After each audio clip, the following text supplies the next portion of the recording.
What's going on, guys? We are back with another episode of the 2 Minute Drill. Today we have our first and very special guest Rischad Whitfield.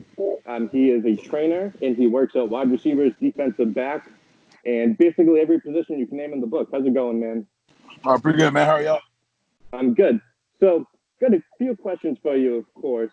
Number one, how's the training been going on this year with COVID-19? I mean, you've got extra time to work with wide receivers and defensive backs. Yeah, it's been going extra busy, man. Ever since March, I've been busy with the guys from my draft. I got some guys I've been working with since high school, like CeeDee Lamb and Courtney Davis and Shaywell Lanalua and Caleb Von Chison.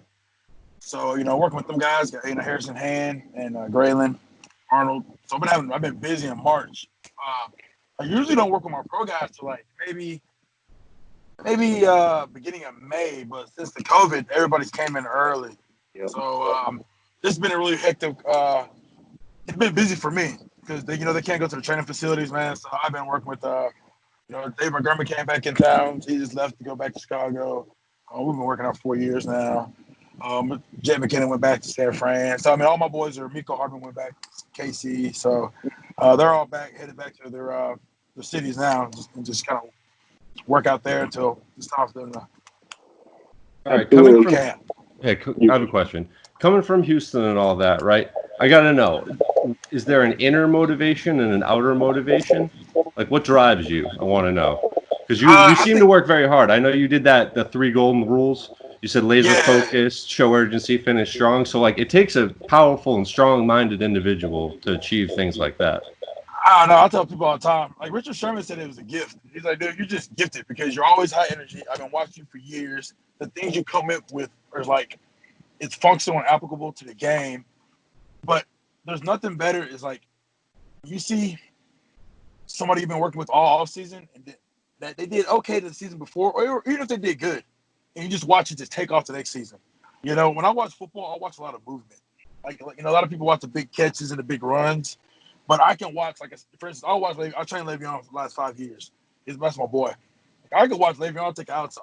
He'll take there's a stretch play to the outside. You might try to cut back. And if you don't get there in time for the hole closes, I can automatically see what happened. Probably step too wide. You know what I mean? His feet are outside his body frame, or his feet stopped moving, or the angle he took. Like, it's just like his eyes weren't there, or the eyes were there, but his hips didn't follow. I mean, it's like I can just see it. It's just the game is real slow to me, and just watching them, working those guys and watching them like on Sundays, it's just huge. Even my younger kids, high school kids, my college guys, I got a different outlook on football, man. It's just I love it.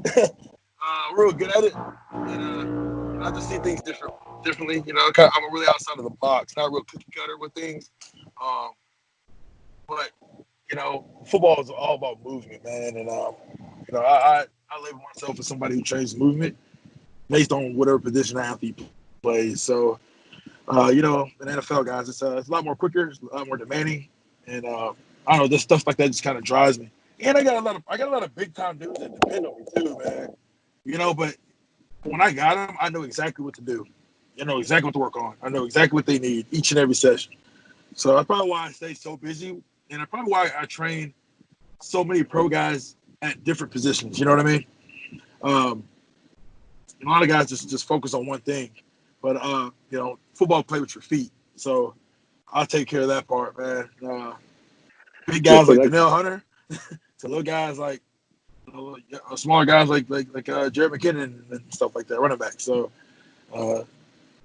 it's cool to work with. So that leads me into my next question. Just a little background on us, that we're a Patriots fan base. So we've seen recently this offseason that you started working out with N'Keal Harry. Yeah. And the report about N'Keal Harry was, first round draft pick, great hands, physical body. But the problem with him this past season was his footwork. And obviously right away, off-season ends, he probably hears those rumblings. So what does he do? He finds you. So can you tell us a little bit about N'Keal's progress and how he's been doing ever since? That was the best thing that N'Keal. Like I told N'Keal, we got to stop working on your things you're already good at. We know you can catch the ball. We know you're big. We know you're physical. All right, but you got a DB in front of you, bro. You can't bully these dudes. I trained I train like maybe 10 of the top DBs in the league. You're Mhm. not going to let you bully them. Like, you got to move them with your feet and beat them with your hands. It's all about release separation. And he has to follow the mold of Sanu. Sanu is one of the best at it, y'all. And Sanu is big like him. You know, he was really heavy-footed. You know, he dropped a lot, got a little bit too wide of that point. So we've been working on straight release quickness, straight suddenness, straight foot speed. Because I know once we get that down, he has it down now, he'll be able to get even and then use his body. You know, Absolutely, because the Sanu comparison, like you just brought up, because I know that Sanu linked actually was Sanu the one that helped linked up Harry with you, because I know Sanu, like you said, is like legit. I would say top three best route runners in the game. I mean, Devontae Adams, Keenan Allen, Mohamed Sanu. I don't think there's any question about who has the best feet in the route run in the game. I like you a lot because I almost argued with Chris Sims his top 10. I'm like, dude, what in the world? Dude, Mike Thomas ain't like, I'm like, Mike Thomas is good. He's very good. But he gets a bunch of targets. So he's supposed to have, you know, I'm like, Mike Thomas is good, but he can't do all that stuff to Odell. I train Odell too.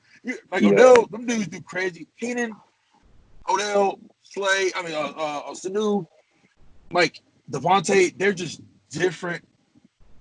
You know, and Sanu is always top 5 of mine, man. The dude, they're I'm telling you, breed. Different breed, man. Sanu release quickness, he's very tempo, just like he's just gliding. And his route running is unreal. And he's physical. Especially with the workout that Sanu has done this year. I think I've been following Sanu since the Cincinnati days and a little bit of his Rutgers days, but I've never seen Mohamed Sanu train more in my entire life than he has this offseason. Ever since you come to New England, you know, that you get a little doubt because he didn't perform the way everyone wanted him to, but I think hey, let me tell you something. New England, y'all going to the Super Bowl. Let me tell you why. Let me tell you why I think. Well, y'all already got a good coaching. Y'all got a good team, very good team. But the Cam Newton that I know now, dude, I'm telling y'all, dude, it's seek and destroy. Like the other backup kid, Stidham don't want no part of Cam right now. I'm like, Cam is on. I'm telling you, Cam. I talked to Odell about it. Cam is like, if you watch him, he posted every workout, but Odell's like Rischad. And I've been watching what Cam's talking about. He is like coming for revenge on everybody. It's gonna be ugly. It's gonna be ugly. I think I've watched Bill Belichick's a bad videos. He knew he was getting with Cam. He knew it because Cam was not gonna play with people. They counted him out. He's already a physical freak, you know. But like now you got a Cam that's been working on mechanics, condition. Like he's back to loving football. Like it's gonna be tough for some teams. Plus, you go with Brady leaving, and so now it's like, is it the Patriots versus the NFL? And you want to know what more motivation than Cam Newton? Like, they're all fired up. I agree with you with the New England Super Bowl pick. I think that's a good one. I ain't not being biased. I was like, man, we already know what they can do with, you know, with mediocre players. You know, Edelman's gonna be back. I talk to Edelman a lot. He sends me all sorts of gear to wear all the time. He sends me so much of his gear. I love it. Gloves, all that stuff. But y'all are gonna be, you know, and Jacoby Myers coming back to help the team. Like y'all gonna be very good. And the coaching is so great. You just watching everybody work. And then you bring Brady's the baddest, but you bring a Cam Newton who has something on his mind this year. You know, you don't have to worry about anybody hitting him. He's 6'5", 2 something. Like they already don't want them problems. You know, that's one thing about I always saw with like Cam. He's so big that too big for safeties to want to hit. Linebackers will tackle, but he usually got enough wiggle to get past them guys. But he's just been working. He's determined, and his mindset's just totally different now. So it's gonna be.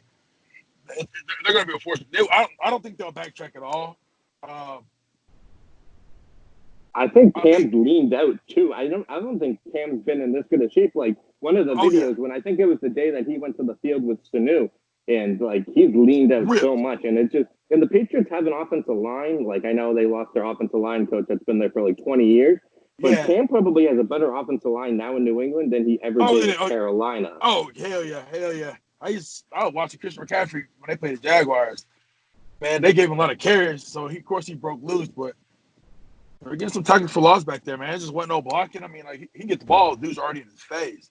You know, so and Cam had time off to heal his body, get back recovered. I mean, you know, watch him throw the ball to Odell and all that, man, he's on point with it. You know, so they're working every day. You know, Quincy Evers is such a good QB coach, so I see him doing things with Quincy Avery. So y'all gonna be actually gonna be just fine. I have no worries about that. I think it's gonna be scary actually.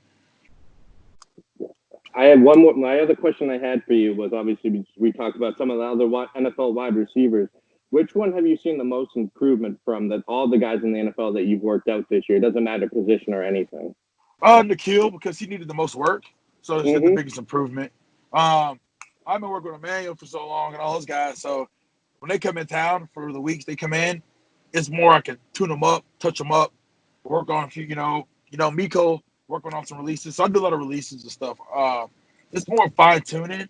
But Nikhil, because he had the biggest, he needed the most work done, especially with footwork and understanding releases, how to work, and the reason why I work so much releases is I'm able to train so many receivers and so many DBs. So that goes hand in hand. So that helps me out with when I'm training DBs, it helps me out with receivers and vice versa. So that's another thing that's been helping him out, getting him understanding what he needs to do to get where he needs to get. But the kill is probably the biggest improvement. So I can't wait to watch him this year. See, now that kind of makes sense to me on why Emmanuel Sanders is back in his prime. Because Emmanuel Sanders was really well Denver 2013, that stretch, but then all the injuries came up. But now it seems like Sanders is, when he went to San Francisco and now New Orleans, he's just right back in his prime. Footwork game is amazing, and he's just feel like Emmanuel Sanders is going to shock some people more than they expect this year for sure. Oh yeah, the dude got a high motor, man. I'm talking about he doesn't get tired. High motor. He's working. He does a lot of. It's cool because David Robinson trains a bunch of receivers. He's in Dallas. He's one of my boys. So Emmanuel worked with me with footwork, short area quickness, all that stuff for releases, and then work with David Robinson with routes and catching and all that stuff, man. And he's just the hardest worker I've ever seen. And I told Deebo, I work with Deebo Samuels. I knew once Emmanuel went to San Fran that Deebo would instantly get better because Emmanuel bring a lot of knowledge to the game. He'll make Deebo a better person, a better player.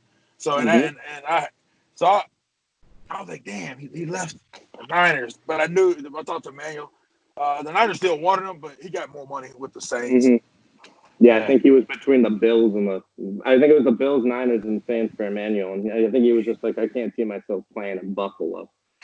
Yeah, I got a kid. Well, I got two of them actually. Ed Oliver and Corey Thompson. They're in Buffalo. It's so cold. Nothing to do. I don't see him. He's just like, he's from Texas. He's like, dude, it is. Yeah, ever since Emmanuel played with Peyton Manning, he's like, I'm only playing with Peyton, Breeze, Brady. That's it. He's like, no one else. He's like, I don't want to take a risk on anyone else. He wants that veteran. He wants to get him that ring. Yeah, those veteran wideouts. I mean, they got to go with veteran QBs. I remember me and Andre Johnson talking about that because he went to Tennessee, but he went with Mariota.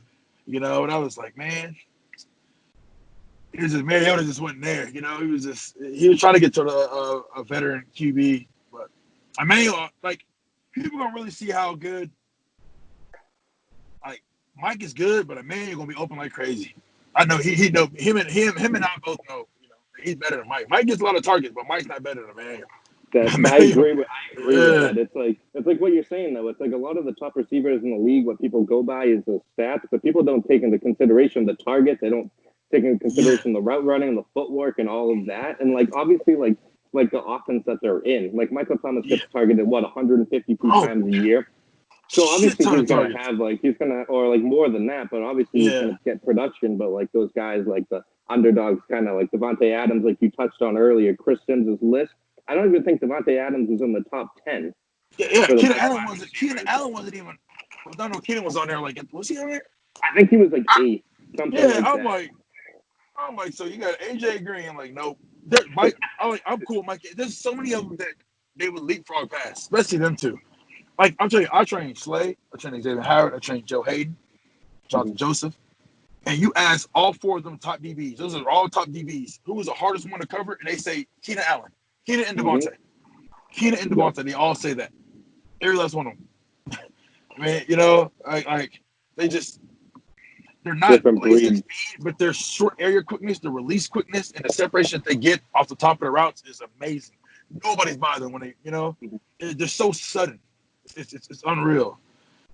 But Chris just I think he's just going by stats. Well, I don't know because AJ Green was on it. I'm like AJ didn't even play, or did he? Yeah, He's going for clicks. He just wants people to read his name and see his picks, and everybody go, "Oh my goodness!" Because those receivers half the time, like Keenan and all them, they're getting doubled. They don't get any production. You can't. They throw it up the top for Mike Thomas. He's taller than everybody. He jumps higher. He's gonna get the ball. Yeah. He's gonna get a lot of He's gonna get a lot of ball thrown to him. It's kind of like who's on y'all's team. This is gonna be a healthy Sanu, but Jacoby Myers when he came in, I was like, hold up, bro. I think Patriots made the wrong decision. They should have got Jacoby first round instead of Jacoby came in there understanding. Like I'm like, okay, like Edelman. So Nikhil needs that part of that game. Jacoby got some short area quickness. He got wiggle. He's gonna be another one, man, because he came alive this year. I played the Texans. I was watching right at the game, and they had on the big screen. I could see Tom Brady saying, "Guys aren't getting separation." He kept saying that they're not getting separation. Sanu was kind of like, I don't know. You could tell he was kind of hurt. But Jacoby Myers was getting separation. I think he had a few drops. I think that game Myers ran one wrong route, and Brady yelled at him on the sidelines towards the end of the second quarter, and it was just like and then he wants to eliminate him. But touching on Myers, I'm not gonna lie to you, man. I was big on Myers when he came out of NC State. No one even knew who he was really around here in New England last year during it. But usually it's the quarterback wide receiver, that transition. So I believe that Myers had more of an understanding for the game. But like you touched on, like Myers, when he's on that field, he's going to make plays, and he needs to get targets. That's really all it is. Yeah. He just got to get target. And Julian going to do his thing this year too. Y'all going to be, those guys are going to be fine this year. Cam got some weapons, running backs are straight, defense is good, of course. They got great coaching. So it's crazy what you can, what a team can do when you got a quarterback that has a hungry attitude. Hungry attitude, and Cam knows what he got to do. You're in New England, dude. All they know is win. So I know how it is, man. Like the fans can turn on you just like that. Like I get heat from fans. Like if I don't put enough if somebody finds out that somebody's working with me, and I don't put the workout videos up, I get hell from fans. I'm so used to it now. I'm like, like, God damn, them fans, especially Eagles fans, man, and them and Steelers fans, they're the saltiest. God, when Le'Veon left, I'm like, Le'Veon didn't play. They were blaming me. Like, I'm like, man, hold up. Especially the Eagles wide receivers last year. They're like, why aren't you working out? What's his name? Greg Ward and all those guys. They had absolutely, they had absolutely nothing going for them last year on the offensive side of the ball. Either one of those teams. Yeah, they went and got a lot of speed. Marquise and Jalen Reagor. They got a lot of speed on offense. Jesus. And then three of the guys in the secondary I work with, and I got one rookie with Slay, Nick Roby, Coleman, and then Rasul Douglas. So, those guys will be, those are huge additions, especially Slay and Nick Roby, and then you got Rasul who've been working all off season. So, I work with all them boys, man. So they should be they're gonna be good defensive side of the ball. Offense they should be as well. I imagine. I'm sure Carson's been working, but y'all divisions. I got 3 guys on the Chiefs, I think. Yeah, I got two Chiefs guys, players. You got Hardman and the other one. Yeah, Hardman went to the best team possible. That was a ridiculous draft pick by the Chiefs last year. There could not have been a better spot for him than Kansas City. Yeah, and D Williams, he plays running back, man. And I was gonna get Jannard Avery. He's good friends with Frank Clark, and I'm cool with Frank. I know the agent and stuff, so I'm gonna work with Frank Clark before they started. So they're not gonna. I'm not sure when they're gonna report to the veterans, but I may be getting in with Frank before the season starts. Right, so that'll be a good one too. Yeah, he's freaking animal, man. He's an animal. Yeah, he's good. Very good D lineman. So, yeah. Have you ever worked out with Stephon Gilmore? Because I know Gilmore's game has improved, and I know that you've worked out with some Patriots guys. And like Gilmore is one of those guys that we touched on that said like Devontae Adams, Keenan Allen, one of the best route runners in the game. So just curious if you've ever worked out with him before. No, Gilmore actually works out with Dre Bly. Oh, does he? Actually, he's a cornerback coach at University of North Carolina. Stephon went to South Carolina, but Coach Bly played in the NFL for a long time. He played for the Lions, right? Yeah. I talk to him all the time. He likes a lot of the high school kids that I train. So that's where Gilmore works out with him a lot. I see some videos of them you guys training.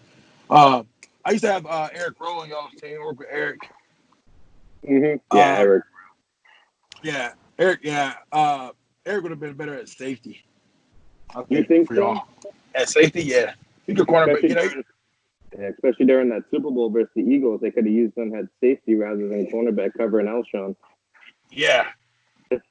Because Eric, he got great speed, good length, and he got a good under. He can do smart.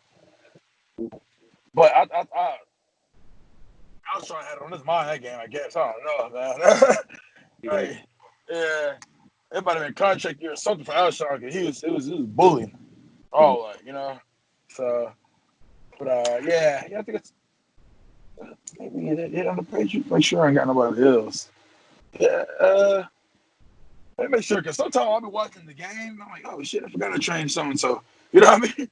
Like, there's probably a few guys on the Patriots that you've definitely worked out that you're like, oh man, he's on the path. I didn't even, you work out so many people, man. You can't track all where they go. I mean, you go from high school, college.